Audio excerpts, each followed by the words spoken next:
Anche la città di Crotone vive la propria sofferenza per il tragico terremoto che ha colpito l'intera provincia dell'Aquila nella notte fra domenica e lunedì. Nella piccola frazione di Onna, costituita da appena 300 anime e distante solo 8 km dal capoluogo di provincia, il potentissimo sisma ha raggiunto un'abitazione dove era residente un nucleo familiare composto da Emma Colaianni, di 85 anni, Stefania Di Marco, di 55 e Paolo Di Marco, di 20, rispettivamente mamma, figlia e nipote. Anche le case di Arturo Papola, di 60 anni, e di Iole Pezzopane, di 88, sono state letteralmente spazzate via dalla calamità. I 5 sfortunati, trovati senza vita sotto le macerie, erano tutti parenti di Chiara Papola, nata a Paganica, altra cittadina colpita, ma residente a Crotone, in via Cilea. Nella terribile catastrofe sono riusciti a salvarsi per miracolo la sorella, il cognato, la nipote di Chiara e la badante straniera di Emma Colaianni. Onna è stato uno dei luoghi maggiormente colpiti dal terremoto, stando a quanto riportano i dati forniti dal delegato del sindaco dell'Aquila, Ugo De Paulis.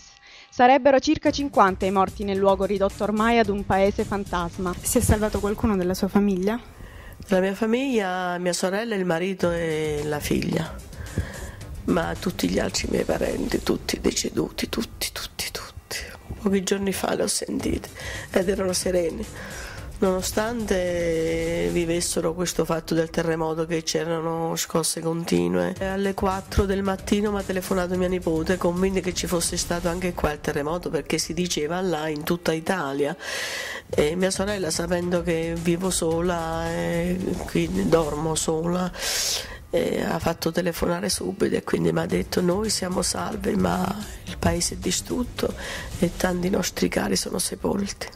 Questa sera, alle 19, l'arcivescovo di Crotone, Monsignor Domenico Graziani, terrà la Santa Messa in suffragio delle vittime nella chiesa di San Paolo. Ho perso una zia, mia cugina e il figlio di mia cugina, altri cugini, insomma dei parenti a me tanto cari.